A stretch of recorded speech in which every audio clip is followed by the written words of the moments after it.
Howdy, folks. We're back with more Warframe, specifically Fables and Frontiers, this third section. Yeah, third session.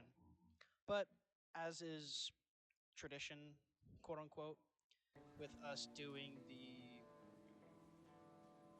these episodes, we're gonna Hey, turn in some how's it hanging? standing So, first who's this for? and buy some stuff from the shop. When a yes, Only pork. problem See you soon. is we haven't maxed our standing today. I didn't realize I had that few artifacts. But we'll make do. Every time I come in here, I have to play 52 pickup with all my sheets. Gotta get me some ye old paper clip. Ah!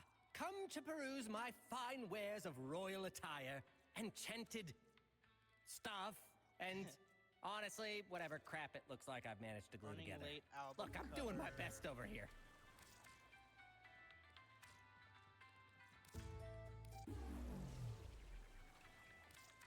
Growing up, my friends said being a Fable Master wasn't real work.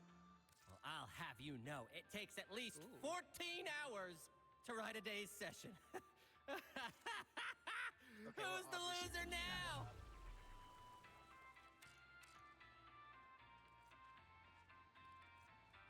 Is he asked to play in the next game? Please help me. That's funny. The gods smile upon this till we meet again, brave soul. All right. So we bought a bunch of decorations. I plan on having I need to get more standing for this, obviously. But right now, I just have a couple of the D&D stuff on the little chair right here. I need to find a spot to set up a table. Probably move... What I'll probably do is move this down here. Oh, excuse me. With some of the other games and amusements. And then move this where it was. And then put a table and some chairs here to simulate a D&D like room. And have all the dice and the character sheets laid out.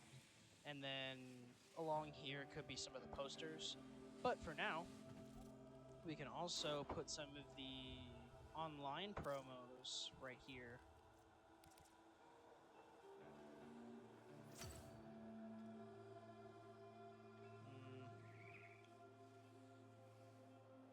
Only problem is that kind of covers this.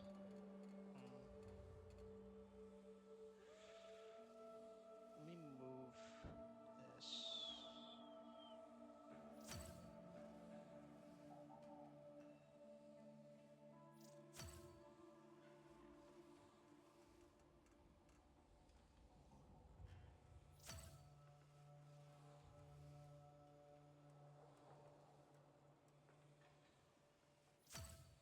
Yeah, this'll work. Look at that.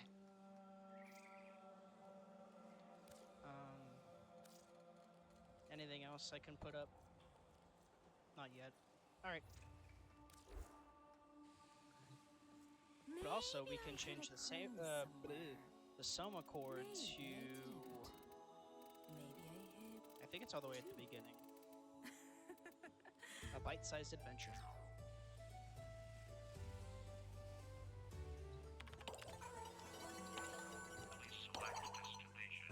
Alright. What's Velimir doing here? Adventures! Guard thy loins and prepare thyself for day 2. Day 3 of my Fables and Frontiers spectacular. Oh, hey little buddy. I really hate to interrupt. This can't be good. How'd you even get in this chat, Fax? Look, I know I look old, but it's not like these things are that hard to figure out just by what the kid says, and anyway, not the point. We got a problem. I'm looking for Arthur. It's those damn weird units M spotted 2 days back. They're back, in force this time. Point is, we need backup. Val, I'm about to start the game. I know, bud, but I know, this is important. So is this! I wasn't saying that it wasn't, but is this in the life and death way? No, it isn't. We can't die. Nobody in this stupid freaking place can, so they don't matter. Arthur? Elamir, why don't we let's split this? Why don't we do this? Let's split up. The game is getting too long to do in one sit down realistically anyway. Half the group didn't even get to take turns during the fight yesterday after all. That was Letty's fault. No, we went down into the dungeon and you said you had to cut it short anyway, remember? Whatever. So let's split up. Letty, Quincy, and I will go investigate with Velamir. Eleni... I can't read for shit. Eleanor and Arthur will stay and play. To be frank, I didn't get to do shit. Are you asking to stay? Bro, just making sure you all got the score straight is all. It's fine, I'll figure it out. I'm sorry, just go. Weird unit.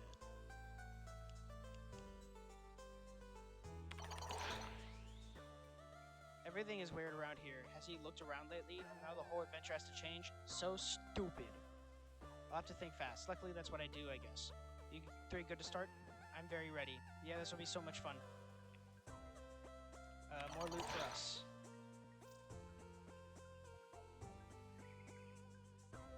More loot, more loot. Glad someone is looking forward to this show. Or to this now. I'm here. Sorry. I'm good. Let's just start. The family crypts.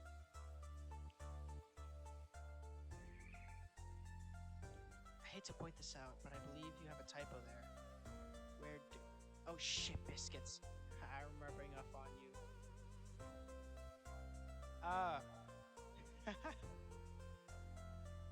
Screw it, we'll do it live.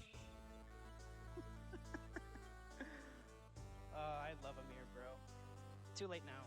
We're going to the frickin' crypts, everybody. We rejoin our intrepid adventurers as they leave the underground sewers of Holvendine, having narrowly escaped capture by the guards of the city and being led to safety by a mysterious figure. They now find themselves standing by the edge of a river, where they discover a scroll sitting atop of all of Cedric Dawsong's belongings. I can't read, apparently. The scroll is marked with the seal of the royal family, the same royal family that sentenced Cedric to death for a crime he does not remember committing. I go to the scroll. I want to know what these assholes have to say for themselves. Could be cursed, I say, and I reach out a hand to stop her. Can anybody cast sense magic? I hold up my metal fist. I punch shit for a living, babyface. Strugglingly, idly, I look away. I tend to be when the casting curses, not one in the business of ensuring others avoid them. I guess we should open it. As soon as you reach down and open the scroll, a strange tingling sensation rushes past your arm, but it quickly passes. It was cursed. Oh dear, I frown, but there is a slight gleam of excitement from my eyes that I can't quite help.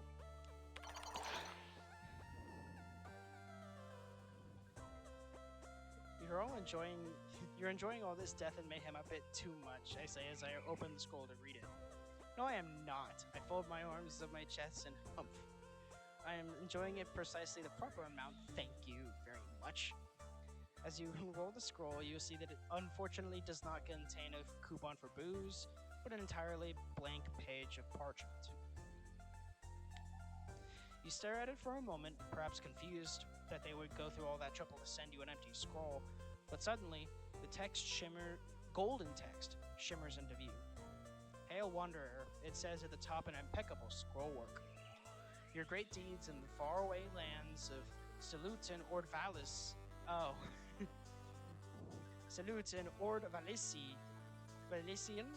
Yeah. Proceed you. We are in need of your assistance. Forgive us for our deceit, but it's imperative you have no association with the royal family. This is for your own safety. We knew that death of our dear princess was not the work of the paladin, but someone within the royal house. Oh my lord, or whatever we have in this world. You clear your throat and continue reading, but we know not who paid for the assassin to do this terrible deed, nor how the paladin became entangled in this. Seek our most trusted advisor. He waits for you at the royal family crypt. The the only place that is safe from prying eyes and ears. You will find it just outside of town. Lean in, mate. Haha. Off to the crypts we go. The trek of the graveyard, or to the graveyard, is quiet. No one speaks, as you are afraid to draw attention to yourselves as you move along the edge of the woods. You're still in view of the city wall. Now and then, you can still see guards moving atop the ramparts.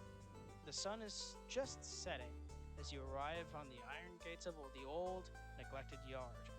It has clearly not been visited in a long time, either by those who love those who lay beneath the dirt, or those who attend to the weeds who have overtaken the monuments of the dead.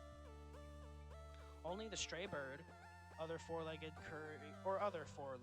scurrying critter, now come calling this place to pay their respects. Everything else is just a moldering, decaying, and dusty ruin to human hubris. Despite the ground being muddy, there are no footprints leading inside. If the scroll was telling the truth and there is some trusted advisor, quote-unquote, waiting for you here, they must step lightly or have come in another way. You're a warlock, yes? What gave it away as I curl a lock of hair around my finger? I am loudly ignoring the blood that is pouring down my gratuitous cleavage, by the by. We shan't ever speak of the gratuitous cleavage blood. Quite gosh, you see. Your grimoire. I tried desperately to maintain eye contact. Did you know hear thoughts? I gasped as I thought you just... I gasped as though you have just asked me to dance as a debutante at her coming out ball. Hiding a blush, I glance away. Why, yes, I do. I want to make sure we aren't getting ambushed. I bow, hold out my arm to the graveyard. Would you do the honors? Doing my best Southern Libertarian Belle impression, I thought you'd never ask. I'm going to walk a little further into the graveyard, holding my hands in front of me as I'm going to cast Hear Thoughts as far and wide as I can. I'm not trying to know what they're thinking, just trying to hear if anything is thinking, to be clear. I know you're going to ask. I was. 1 second. You hear the flurry of surface thoughts of life, insects, birds, squirrels, rats, mice, food, shelter, prey, hide, run, safe. But there was something else there too, an undercurrent, a hum, something louder, a hunger, a deep, seething, terrible hunger, a hunger the likes of which you have only known when you have touched the mind of your patron. I rip my mind back away from that place. Oh no. What is it? We are not alone in this place, but whatever lurks within I do not think is amongst the living any longer. I've always wanted to punch the undead in the face. I grin wide and pull my metal hand into a fist. Let's do this. As you all go inside the abandoned graveyard, an unsettling sensation washes over you. The feeling that you are being watched. You head deeper in, not entirely sure what you're looking for, but the crypt of the royal family must be impressive, you figure. As you wind down a particularly narrow path through a thicket of trees that seem bent on swallowing several statues whole, you come to a wider area in the foot of a large crypt. Its stairs covered with the desiccated remains of leaves and corpses, many of whom now suddenly twitch and lurch to life at your presence. But they are not alone. You hear a rustle from all around you. Roll initiative. Let's just roll initiative. The warning you receive from Sanguina proves useful, as you're able to circle up just in time to watch the lurching figures in various stages of decay surround you from the shadows. You're also able to protect yourself. Marahime and Sanguina are able to stave off the initial wave of attacks, but others are not so lucky. One of them draws back and grabs Zichel. She screams, kicking the undead fiend with her incredibly spiky boots, but feels no pain. Another of the undead jumps on her, quickly overwhelming her. Lord Rayland Kingscar draws up his nobilizers, a rapier, attempting to stab one of the monsters. It runs straight through the creature, but it does not slow the creature down in its mission of dragging Zichel away.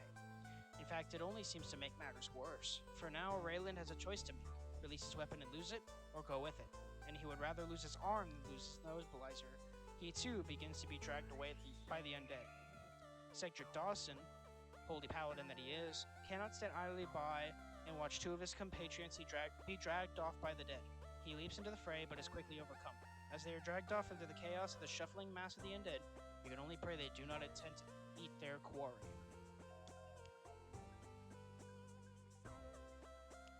Clever. I have to figure out to balance the XP or have people take turns or something for plot reasons. I'll lampshade it. Magic. Only 3 of you now stand and face a gathering of the undead. Too many to count, it seems. Hopeless. When suddenly you hear a raspy laugh from the back of the crowd. Those ones are mine. He said you would come. The undead shuffle back into the trees, all of them disappearing from whence they came, leaving only one figure standing across from you, blocking the path you entered from. He's wearing the tattered remains of a captain's uniform, but one from many hundred years ago. Beige trousers tucked into knee-high socks, and black shoes whose brass buckles have long since tarnished in nearly rotted array. A sash across his chest in rotted silk and moldering golden tassels are what denote his rank, and a large golden emblem sits on his chest, though you do not recognize what it's meant to represent. It looks important. His skin is a sickly yellow-green, falling off in places, and you can see his bones peeking through in his arms and legs. Most notably, his head is missing from his shoulders, and he's carrying it loose in one hand, a tangled powdered wig that has seen better days atop it. His head no longer being attached doesn't seem to stop him from talking. No way. Hang on. I need to get the voice ready. Look at them. They come to this place where they know they are not pure. Only I, Commander Knock, know the true power of the vacuum. I was beheaded, destroyed, but through its Bifront key, the vacuum called to me. He pauses. Wait, where's my Bifront key?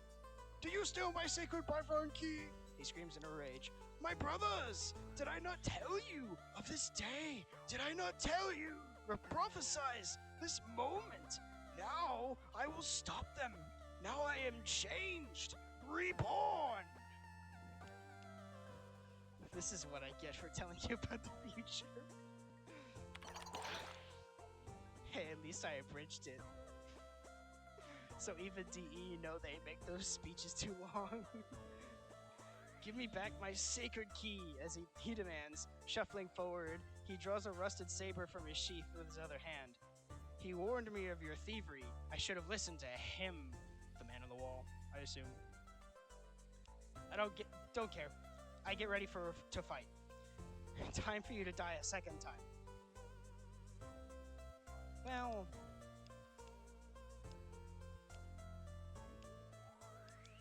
Ooh.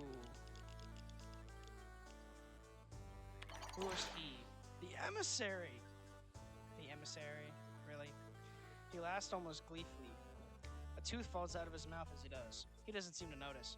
The emissary of the mother. Because you were prepared for trouble from Sanguina's warning, you weren't entirely caught off guard from all this. You can preemptively attack. What do you do?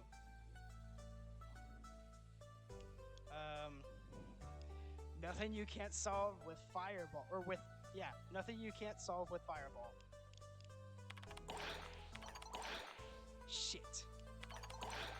Womp womp miss. Walk us through it.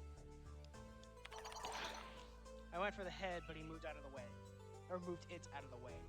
He steps forward, lifting his rusty saber and swings at the Wanderer. Roll d20. Plus 4, so that's 14. Just tell me how bad it's gonna be. Roll d6, d6, 5, 1, youch. Go ahead and type minus 6 HP. I groan and look at the gash in my side. The blood is seeping through the fabric of my robes as I press my hand to the wound. Shit. Morihime, it's your turn. My time has come. I'm going to step up forward and cussing him out under my breath, I pull my metal hand into a tight fist, wind up, enter rage, and punch this MFer as hard as I possibly can right in the chest. You learn nothing, you bastard. I'm going to send you to the afterlife once more.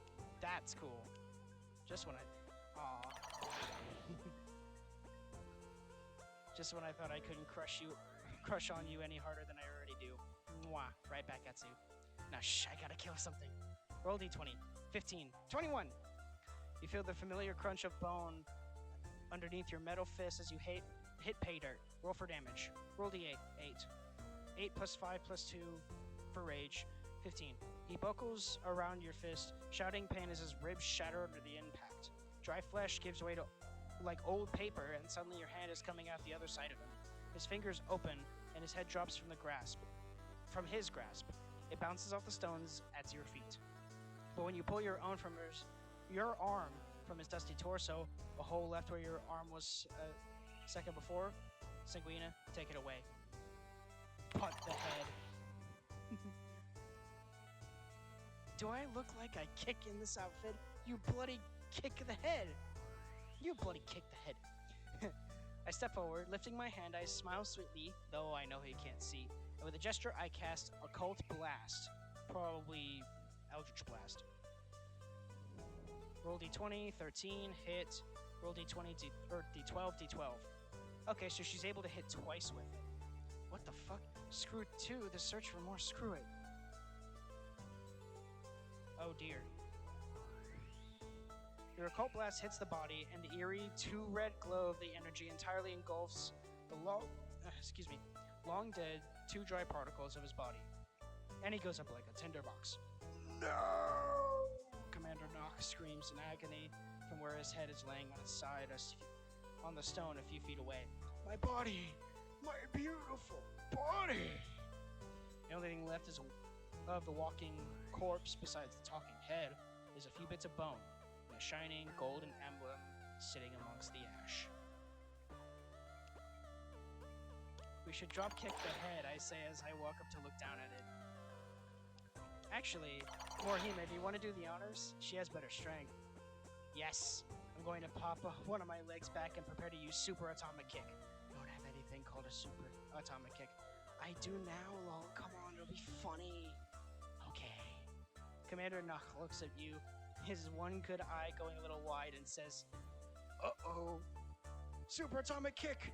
the metal gears of my exosuit leg whirl as I wheel back and kick Commander's Nock head as hard as I can. What should I roll? Nope, this ability now reads plus 100% to kicking Commander Nock's head.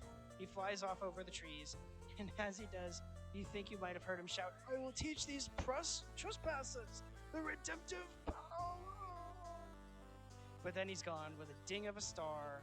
Hey, when in Japingu. Jipangu? Huh.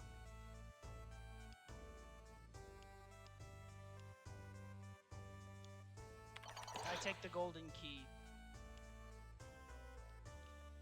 Just as you think you have a moment to breathe, you hear someone applauding. Well done, good show.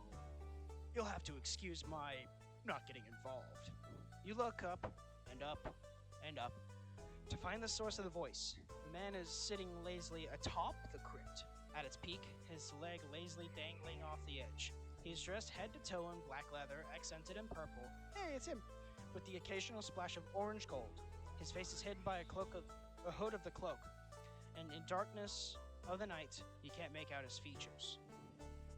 All you can make out is a fiendish grin, and he might be wearing a blindfold. My hair is being very annoying today. There. He kicks his foot idly as if he were having the grandest old time on vacation, not watching you all battle an undead commander. I wanted to see if you were really capable of what my employers say you are. Honestly, he spins a dagger between his fingers. He wasn't holding a dagger a split second before. Meh. I don't trust him. I don't say anything at all. Are you the emissary, or are you the one the royal family sent us here to meet? He laughs hard, as if that was the funniest thing he's heard in a long, long time. Don't go listening to children's stories. They'll have you jumping at the shadows. But you have a bigger problems than the question of who I am or not. He taps his dagger on the top of the crypt, and on command, large stone doors. Why can't I pronounce that? large stone doors rumble open. You have to find your friends now, don't you? He grabs the edge of his cloak with one hand, and with another wicked grin, he pulls it over himself and is gone. Just disappears in a blink like he was never even there at all. I guess we're going inside. Which we'll do tomorrow! This is so much fun. Great job, Amir. As always, this is a blast. An occult blast, if you will. Fantastic job. Aw, shucks. Thanks, everyone. Best part of my day. Now, everybody, shoot. I gotta write out tomorrow's session. All right. Very fun, as always. I will go get more standing, cap out my standing cap for the day, and see you guys tomorrow. Take care.